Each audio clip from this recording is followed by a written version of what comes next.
Olá, seja bem-vindo a mais um episódio do podcast do Saúde Business, diretamente do Congresso da FEOSP, Federação das Santa Casas e Hospitais Beneficentes do Estado de São Paulo. Eu sou Amanda Gonçalves, curadora de conteúdo editorial do Saúde Business, que é um portal de notícias especializado no setor da saúde, com foco B2B, e também canal oficial dos eventos Hospitalar, RIS e Saúde Business Forum.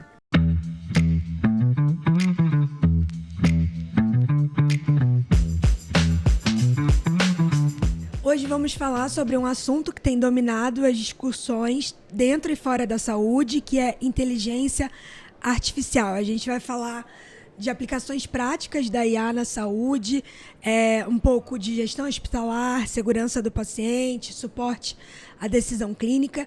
E para esse bate-papo, eu recebo aqui o Giovanni Cherry, presidente do Conselho Diretor do INRAD, o Instituto de Radiologia do HC, e do Núcleo de Inovação Tecnológica, o InovaHC, do Hospital das Clínicas da Faculdade de Medicina da USP. Ele também é responsável pelo serviço de diagnóstico por imagem da instituição. Seja bem-vindo, Giovanni, e obrigada pela presença. Obrigado, Amanda. Prazer aqui conversar com você no Saúde Business, na FEOSP, que é um grande evento da área hospitalar, sobre um assunto que acho que todos nós estamos muito interessados, o assunto da inteligência artificial. Perfeito, Giovanni. Vou começar falando um pouquinho aqui de tudo que o HC vem fazendo. O HC é referência no uso de dados, de IA, já tem diversas iniciativas que você também tem liderado muita coisa de IA na saúde, especialmente na área de diagnóstico por imagem, A gente tem o InLab, que é o centro de pesquisa, em parceria com a Siemens, que tem o maior data lake do Brasil, com milhares de dados. Temos também a RadVid19, que é um programa que ajuda com algoritmos a concluir o diagnóstico lá da Covid-19, correto? E temos também outras iniciativas que eu queria saber de você, o que vocês têm feito, o que vocês estão planejando e como isso já tem reverberado no dia a dia do HC. Eu vou contar um pouco do InovaHC, porque é o nosso hub de inovação, hoje mora inovação na área da saúde. E quando começou a pandemia foi uma grande tragédia sanitária, mas a pandemia deixou um legado positivo, que é a questão da tecnologia, uma aceleração da introdução de tecnologias na saúde. E logo no começo da pandemia nós nos engajamos na transformação digital. Hoje vivemos a grande era da transformação digital, que envolve várias ações tecnológicas. A primeira, talvez a mais comum no começo da pandemia, foi a teleconsulta, a introdução da telemedicina no dia a dia do atendimento por uma questão de necessidade. Mas à medida que nós fomos introduzindo essa transformação digital e fazendo, utilizando inclusive alguns projetos de teleconsulta remoto, com o Pará, na região amazônica, depois fizemos a capacitação em UTIs para o Brasil inteiro, por causa da alta mortalidade das UTIs com Covid, nós começamos a ver a dimensão da transformação digital, que vai muito além da teleconsulta. Vai, por exemplo, tem a questão da conectividade, ou seja, você não tem transformação digital sem conectividade. Aí entramos no programa do 5G na saúde, fomos pioneiros no uso do 5G na saúde, e começamos a perceber a importância da inteligência artificial nessa transformação. Porque o grande objetivo da transformação digital é melhorar o acesso da população à saúde, você conseguir reduzir as desigualdades, as desigualdades que são regionais, mas muitas vezes o acesso é difícil para a população das periferias das grandes cidades, não é só na região amazônica que o acesso é difícil. Uhum. E o que eu diria que também é muito importante na transformação digital é o impacto em relação ao custo, porque com o envelhecimento populacional nós não vamos ter sustentabilidade na saúde aumentando o gasto. Nós precisamos conseguir reduzir o gasto saúde, fazer com que a saúde seja mais eficiente. E percebemos que a inteligência artificial é um dos melhores instrumentos para você impactar em eficiência, em segurança do paciente e impactar numa redução de gastos.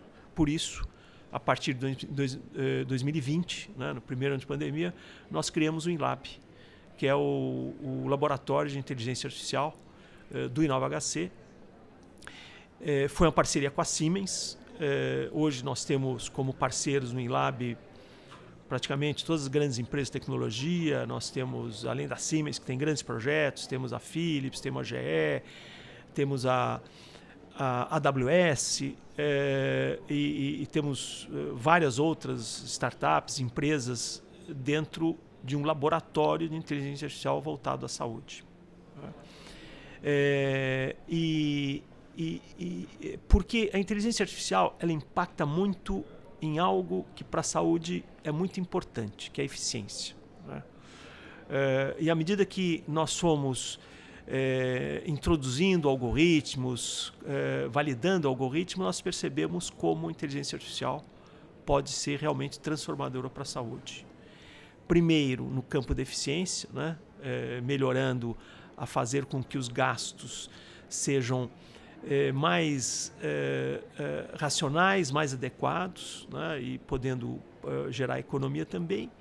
E a segunda etapa, né? Que é uma etapa que também já está em curso, que é a etapa de segurança do paciente, de como a inteligência artificial pode evitar erros, né? Pode ajudar a fazer com que toda a internação ou todo o cuidado do paciente seja um cuidado mais seguro.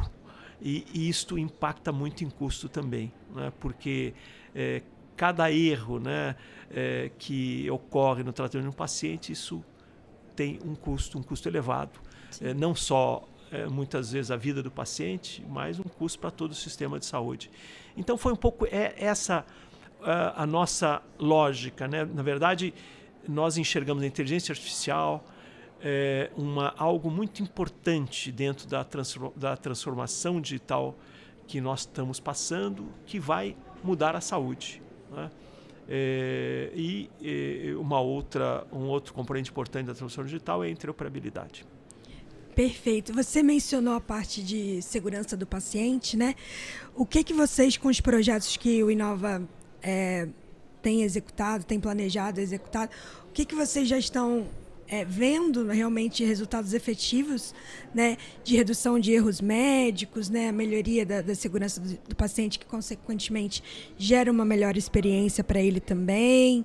Conta um pouco para a gente.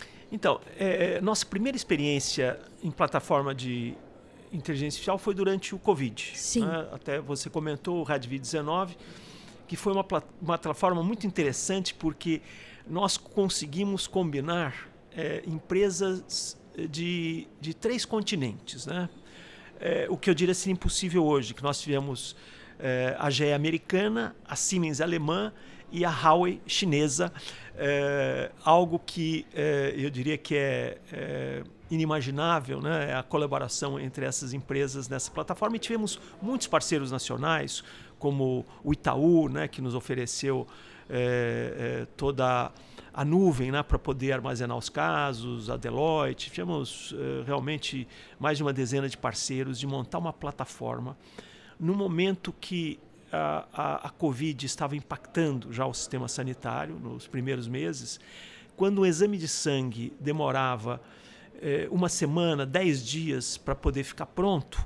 Essa plataforma ela conseguia dizer, né, se o comprometimento pulmonar de um paciente era COVID, de uma tomografia, que é baseada em tomografia computadorizada inicialmente, e qual a extensão da doença. Ou seja, em poucos minutos, né, o médico que colocava o seu caso na plataforma, a sua tomografia na plataforma, tinha uma resposta dizendo se aquele caso era um caso realmente suspeito de COVID e qual a extensão da doença, porque isso era importante até para tomar uma conduta, né, saber o que fazer, né, enquanto o exame de sangue não ficava pronto, enquanto o diagnóstico não chegava. E nós conectamos mais de 60 hospitais nessa rede. Nós recebemos casos do Brasil inteiro. Foi uma das maiores plataformas de Covid pulmonar do mundo, né? Aliás, essa plataforma foi até premiada internacionalmente. Foi inclusive uma publicação que ocorreu na Sociedade Americana de Radiologia, mostrando um exemplo, né, de como precocemente nós utilizamos inteligência artificial para diagnosticar Covid. E aquilo nos ensinou, né? Foi a primeira experiência, né, de uma grande plataforma, que inicialmente utilizamos um algoritmo vindo da China, depois um algoritmo vindo da Europa, né, cedido pela Siemens, o primeiro foi cedido pela Huawei, e depois desenvolvemos nosso algoritmo aqui, não só para tomografia, mas também para raio-x, né? E como eu dizia, o grande ensinamento disso é que algoritmos, para serem utilizados em determinadas populações como a nossa, eles têm que ser validados, né? Porque a diversidade da nossa população é diferente de uma diversidade de uma população da Suécia, sim, ou da população da China, que são populações muito mais homogêneas, sim, em termos de diversidade, né? Então, é muito importante, né, quando se utiliza um algoritmo, poder validá-lo aqui. E esse é muito o papel do nosso InLab, nosso laboratório de inteligência artificial, que, diga-se de passagem, também tem uma parceria com a FAPESP. É um centro de desenvolvimento de tecnologia e inovação da FAPESP. E, aliás, temos algumas dezenas de pós-graduandos que desenvolvem projetos conosco. E a partir desse momento nós começamos a ver, né, como a inteligência artificial poderia impactar na cadeia da saúde, e grande parte dos algoritmos existentes, né, aliás, até hoje nos Estados Unidos, mais da metade, são relacionados com radiologia, com diagnóstico por imagem. E o nosso laboratório está num centro de radiologia, né? Por quê? Porque o diagnóstico é uma das áreas onde o paciente muitas vezes fica mais vulnerável, né? Um erro numa mamografia, no diagnóstico de um câncer de mama, ou no diagnóstico de um tumor de pulmão, ou no diagnóstico de uma hemorragia intracraniana, pode custar justamente o retardo do tratamento no momento adequado, né? E quanto mais se retarda uma doença, o diagnóstico de doença crônica, como é o câncer, ou de uma doença aguda, como é a hemorragia intracraniana, piora o prognóstico do paciente. Sim. Então, aí é um exemplo, né, de como a inteligência artificial impacta de forma muito benéfica, no sentido de ajudar o médico, né? E é importante que se diga que os algoritmos, eles não fazem o diagnóstico, né? Os algoritmos auxiliam o médico a ter um diagnóstico mais preciso, né? Esses algoritmos auxiliam o médico a poder diagnosticar melhor, com mais precisão e resultando numa segurança maior para o paciente. Perfeito, perfeito.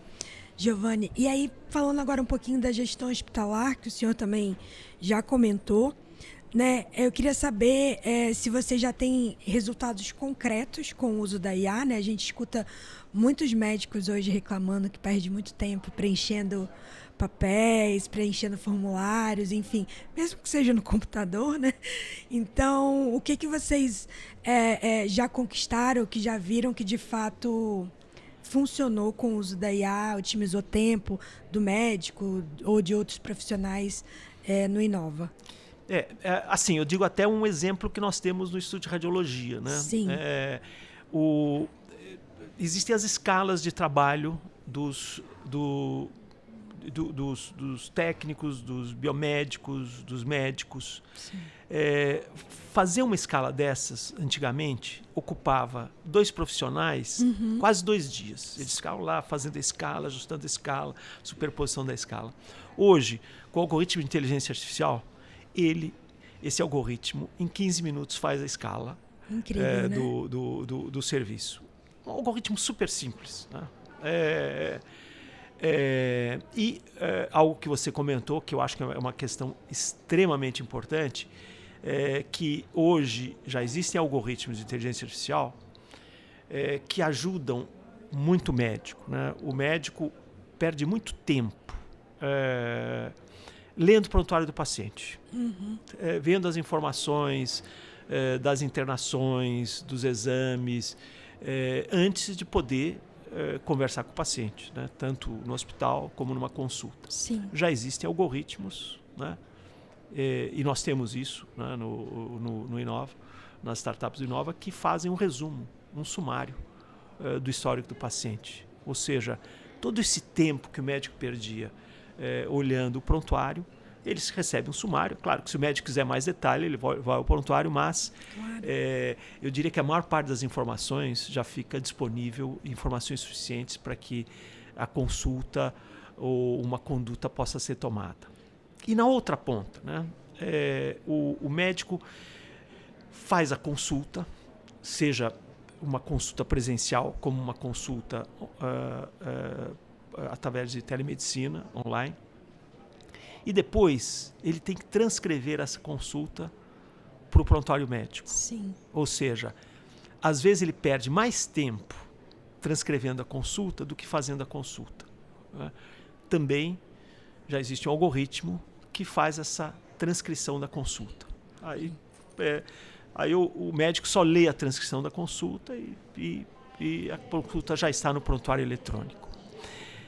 No que isso resulta? Isso resulta que o médico passa a ter mais tempo para conversar com o paciente, para atender o paciente. Que é o que realmente importa. Exato. Né? Então, a consulta tem muito mais foco, tem mais disponibilidade, tem mais tempo e o médico não perde tempo na burocracia, que é necessária, que não pode se deixar de ver o prontuário ou fazer a transcrição da consulta, mas a inteligência artificial, né, ajuda nesse aspecto de poder fazer com que o médico, o profissional de saúde, como até no caso anterior que eu comentei, né, das escalas, os profissionais possam ter mais foco nas atividades fins, evitando perder tempo com a burocracia. Perfeito, né? Olhar mais para o paciente, tocar o paciente, né? Que é o que realmente faz a diferença, né? E importa para o paciente que ele se sente mais acolhido, né? A gente vê que hoje em dia, infelizmente, alguns atendimentos estão muito frios, né? Isso ajuda a direcionar a atenção do profissional para o que é fundamental, né? Continuando aqui na nossa conversa, a gente já falou um pouco de resultados que a gente já tem acontecendo. Eu queria saber um pouquinho agora de você em relação aos desafios que a IA tem, né? Porque, como eu disse, o InovaHC é uma referência, mas é uma tecnologia que ainda tem alguns obstáculos, né? Não é uma tecnologia barata, né? Exige investimento, exige capacitação, exige uma série de coisas, uma série de critérios que precisam ser obedecidos, né? Tem a parte de regulamentação também, mas eu queria saber, na sua visão, com o seu conhecimento, com a sua experiência, quais são as principais dificuldades, obstáculos que hoje a gente precisa superar para que a IA, de fato, seja uma tecnologia mais acessível para todas as instituições, não falando só a nível São Paulo, mas para as instituições públicas, né? A gente sabe que tem uma série de questões aí no meio do caminho, mas vamos supor que no mundo ideal, né? Se todo mundo tivesse condições de arcar com isso, o que é que você enxerga hoje que é mais difícil? Assim, eu vejo que, como toda nova tecnologia, o que é fundamental, né, é que os profissionais estejam capacitados para utilizá-la. Então, a questão da capacitação é uma passagem obrigatória, né? Como todos nós tivemos que aprender a usar o celular ou o computador, agora temos que aprender a usar a inteligência artificial. Ou mesmo a teleconsulta. A teleconsulta é diferente de uma consulta presencial. Então, toda a introdução de tecnologia gera uma necessidade de conhecimento para que seja utilizada de forma adequada. Inclusive, porque se o profissional não sabe utilizar, a tendência é o abandono, né? É deixar a tecnologia em cima da mesa porque o profissional não se sente confortável em utilizá-la. Então, a questão da capacitação. O segundo aspecto, até já comentei brevemente, que os algoritmos de inteligência artificial, que são muitos, são milhares, primeiro, nem sempre eles funcionam. Ou seja, não se pode partir de um pressuposto, porque existe o algoritmo de inteligência artificial, que ele vai funcionar ou funcionar aonde ele foi desenvolvido, né? Pode ser que funcione onde ele foi desenvolvido, pode ser que não funcione na nossa realidade de pacientes, né? Até pela questão de diversidade. Então, os algoritmos têm que ser validados. Nós temos que ver se o algoritmo funciona dentro do nosso universo de pacientes e se realmente a eficiência que ele traz no sistema mantém uma relação custo-benefício. Não é porque é inteligência artificial que certamente vai funcionar e que certamente vai prover eficiência. Às vezes não acontece nenhuma coisa nem outra. Então, os algoritmos têm que ser validados, têm que ser testados. Sim. E quem for usar tem que ser capacitado. Depois, acho que uma questão que também é bastante importante na inteligência artificial é que o algoritmo tem que ser claro, tem que ser transparente, né? Tem que se saber, né? O que esse algoritmo traz, onde ele foi testado, qual o grau de benefício. Então, algoritmo não pode ser uma caixa preta, né? Algoritmo algoritmo de inteligência artificial na saúde é um produto para a saúde. Então, sim, tem que ser transparência. E o algoritmo não pode ser discriminatório, né? Quer dizer, muitas vezes um algoritmo de inteligência artificial desenvolvido numa população muito diversa da nossa vai eventualmente discriminar, né? Pacientes que ele não conhece, né? Porque ele nunca teve a oportunidade de ser testado numa população mais diversa. Então, o algoritmo não pode discriminar, né? O algoritmo tem que ser transparente, o algoritmo tem que ser validado. Sim. E os profissionais têm que ser capacitados. E aí se entra num campo muito importante em relação à inteligência artificial, que é a regulação, né? Nós temos que regular a inteligência artificial. Claro, a inteligência artificial, como todo produto de saúde, tem que seguir uma regulação. Mas essa regulação não pode ser muito restritiva, ou seja, não pode ser tão restritiva que vá impedir ou inibir a introdução da inteligência artificial na saúde. Porque a inteligência artificial vai trazer muito mais benefícios do que malefícios, né? Então, a regulação tem que ser mais rígida em situações que o risco do paciente seja muito evidente, né? A regulação ela tem que considerar que a saúde já tem agência reguladora, né? A Anvisa já faz um papel de agência reguladora dos produtos de saúde. Seria muito ruim criar outra agência reguladora só por inteligência artificial, né? Como contemplava o projeto original que entrou no Senado. E também a regulação não pode impactar num alto custo, né? Porque se houver um grande custo, né, para poder cumprir todas as medidas regulatórias, simplesmente isso vai gerar desinteresse em investimento, né? Quem vai desenvolver um algoritmo de inteligência artificial se depois o custo para colocar no mercado vai ser um custo muito alto, né? Então, a regulação tem que ter bom senso, né? Tem que proteger a questão da identidade do paciente, que já existe uma lei, a LGPD, que prevê isso, né? Já existe uma lei geral de proteção de dados. Tem que fazer com que não exista discriminação ao paciente, né? E tem que evitar colocar o paciente em risco, né? Mas, no geral, né, tem que se fazer incentivar com que haja desenvolvimento de algoritmos no Brasil, que essas pesquisas sejam incentivadas e que os algoritmos que não sejam de risco para os pacientes possam ser utilizados de forma ampla, né? Então, quando se pensou muito na questão da regulação da inteligência artificial, foi muito vista sob uma forma do risco da fake news, da ameaça que pode ser, da ameaça em situações de segurança.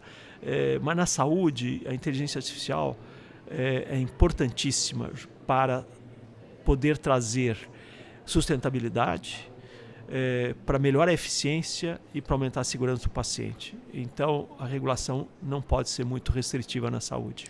Perfeito. Eu vou fazer uma perguntinha agora um pouquinho mais específica. Vamos supor que o senhor tenha sido convidado para liderar o time que vai fazer essa regulação. Qual caminho que o senhor vê para abarcar tudo isso? Nem de mais, nem de menos, nem muito restritiva, nem muito cara, né? Mas que de fato atenda o que a nossa saúde precisa. O que o senhor encontra assim, de caminho que você fala, eu acho que é por aqui que a gente vai chegar onde a gente precisa? Então, desde que o projeto de lei da regulação da inteligência artificial entrou no Senado, e que foi um projeto extremamente restritivo, nós temos participado. Eu participei de audiência pública, participei de discussões com o relator, apresentamos propostas do setor saúde, e o setor saúde apresentou propostas através do Estudo de Coalizão Saúde como um todo. Perfeito. Não houve divergências. O setor saúde apresentou propostas como um todo. A lei saiu do Senado melhor do que entrou, né? E hoje está na Câmara. Ainda não considero uma lei, ainda acho que é uma lei bastante restritiva para a área da saúde, mas nós estamos lá batalhando para que saia da Câmara também melhor do que entrou, né? Muito nesse critério, né? Classificar os algoritmos de alto risco, poucos, né? Os que realmente são ameaçam o paciente, médio risco, baixo risco, fazendo com que a Anvisa, né, que é nosso órgão regulador, possa avaliar esses graus de risco e estimulando o desenvolvimento nacional de algoritmos, ou seja, racionalizando os custos, não impondo custos altos para quem desenvolve soluções na área de inteligência artificial na saúde. Perfeito. É muito compreensível, porque Sim. a inteligência artificial é algo novo, e eu diria que a inteligência artificial no começo se vendeu mal, ou venderam mal, porque foi visto como uma ameaça. E, na verdade, a inteligência artificial na saúde traz muito mais benefícios do que eventuais ameaças. Sabendo usá-la, né? Exato. Como tudo, né? Como tudo na vida, perfeito. E aí, uma coisa que o senhor comentou também é a interoperabilidade, né? Que é uma grande questão, a gente está sempre discutindo, mas de fato a gente já tem bastante avanços, mas ainda não é uma realidade, né, aqui no Brasil. Você acha que de alguma forma, né, mais estudos, mais pesquisas sendo feitas envolvendo inteligência artificial, você acha que isso de algum modo pode ajudar a deslanchar essa interoperabilidade? Porque assim, sempre fica no impasse, né? Ninguém quer ceder, né? É uma questão muito delicada, muito crítica. Não estou aqui falando que é simples, muito pelo contrário. Mas queria saber se você acha que isso ajuda de alguma forma a mudar a cultura, né? Porque quando a gente tem que aderir a uma nova tecnologia, a gente precisa mudar a cultura, né? Queria saber se você acha que ajuda ou não tem nada a ver.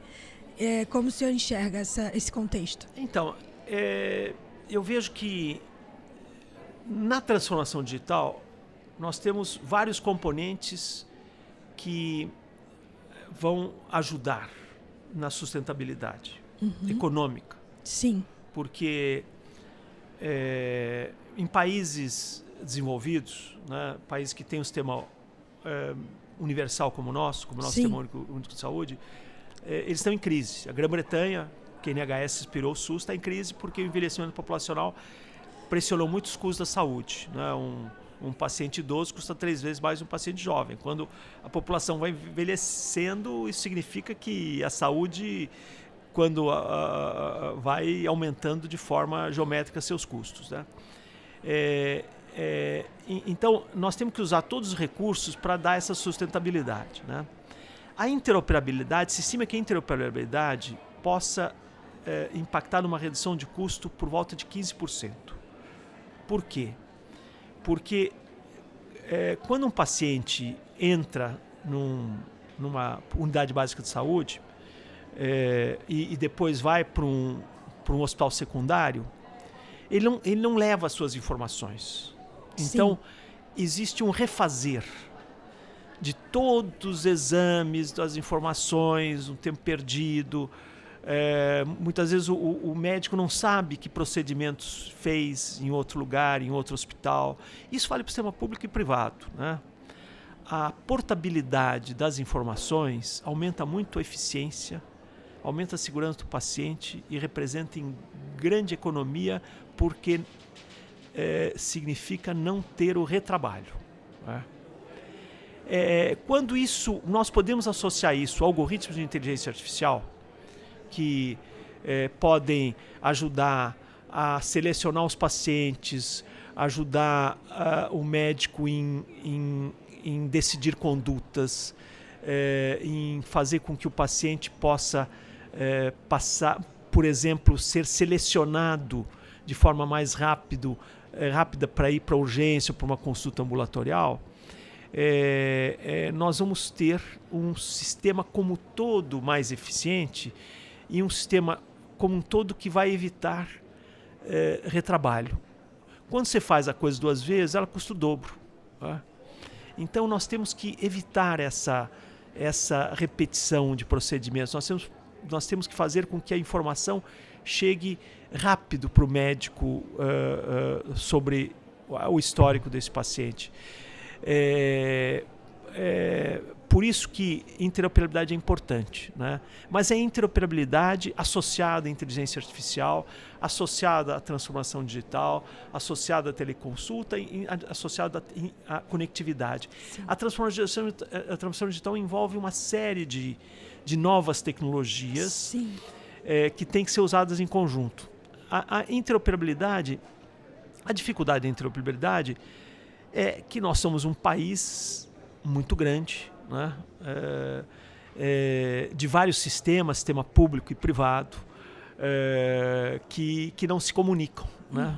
Aliás, o sistema público não se comunica dentro dele mesmo, o sistema privado não se comunica dentro dele mesmo, né? Sim. Mas existem tecnologias disponíveis. O sistema bancário, por exemplo, descreveu um sistema de interoperabilidade que manteve a segurança de dados para o cliente. Então, nós temos tecnologia, nós temos capacidade de desenvolver um sistema de interoperabilidade, mas precisa ter vontade de fazê-lo, né? Mas, à medida que a questão econômica pesa, né, nós vamos ter que adotar a interoperabilidade por uma questão de necessidade de sustentabilidade econômica. Se não for por amor, vai pela dor, né? Exatamente. Vai ter que ser de um jeito ou de outro. Normalmente, fazemos pela dor, né? Quem sabe dessa vez pode ser um pouco diferente. É, né? Verdade, né? Quem sabe, seria ótimo. Bom, Giovanni, a gente está caminhando aqui para o final do nosso bate-papo. Eu queria fazer uma última pergunta para você e saber como que você enxerga a saúde nos próximos 10, 20 anos, né? Com inteligência artificial, com tudo que a gente falou, né? Envolvendo todas as funcionalidades aí da transformação digital. E se você é otimista com esse futuro em relação ao setor da saúde, que a gente sabe que tem problemas muito complexos, né? E tá aí a tecnologia para nos ajudar de alguma forma. Só o pessoal querer olhar com os olhos corretos, né? Com a lente correta. É assim, eu vejo que nós vemos uma época de grande oportunidade, né? A tecnologia, pela primeira vez, ela não impacta em aumento de custo, né? As tecnologias da transformação digital, elas podem ajudar a melhorar o acesso, reduzir desigualdade e também impactar numa redução de custo. Então eu vejo isso como uma oportunidade de aproveitar essa janela de inovação e poder dar ao sistema de saúde uma visão mais eficiente, né, e mais inclusiva, né? A pergunta que sempre fica é se nós vamos conseguir implantar isso num país com a nossa extensão territorial e nossa complexidade política, né? Sim. Mas assim, eu sou otimista. Eu acho que nós temos a oportunidade. Em muitos lugares essas tecnologias têm sido implantadas. Nós temos aqui no estado de São Paulo um grande programa de saúde digital. Sim. Estamos implantando esse programa de saúde digital, por exemplo, nos presídios, né? A população extremamente desassistida, né? Então nós estamos incluindo essa população no sistema de saúde, né? A capacitação, nós falamos muito em capacitação de tecnologia, mas nós podemos usar a transformação digital para capacitar profissionais em larga escala no país inteiro. Por exemplo, hoje se formam muitos médicos e esses médicos, grande parte, vêm de escolas de medicina com grandes deficiências e tem uma capacitação limitada. Então nós podemos utilizar, né, a transformação digital para capacitar os profissionais de saúde, melhorar a sua qualidade. Então eu vejo como uma época de oportunidades, mas é sempre o desafio, né, de conseguir implantar a inovação num país complexo com um sistema de saúde gigante como o nosso. Perfeito, muito obrigada, agradeço a sua presença, o seu tempo, compartilhar o seu conhecimento, experiência com a gente. Se você quiser deixar uma mensagem final para quem está nos assistindo, os gestores de saúde, de repente um lampejo aí de inspiração, não sei. Não, assim, obrigado, Amanda, obrigado pela oportunidade. Saúde Business aqui na FEOSP, né, que são hospitais que atendem aí grande parte do Sistema Único de Saúde. Eu digo que é muito interessante conhecer essas novas tecnologias. Na verdade, inteligência artificial nós já usamos no dia a dia. A inteligência artificial está presente nas nossas vidas. Sim. E nós muitas vezes nem nos damos conta que nós estamos utilizando o algoritmo de inteligência artificial. Então eu acho que o desafio é conhecer, se capacitar e aplicar a inteligência artificial em grande escala na saúde. Perfeito. Muito obrigada mais uma vez. E a você que ficou aqui até o final, muito obrigada. A gente se encontra no próximo episódio. Até lá.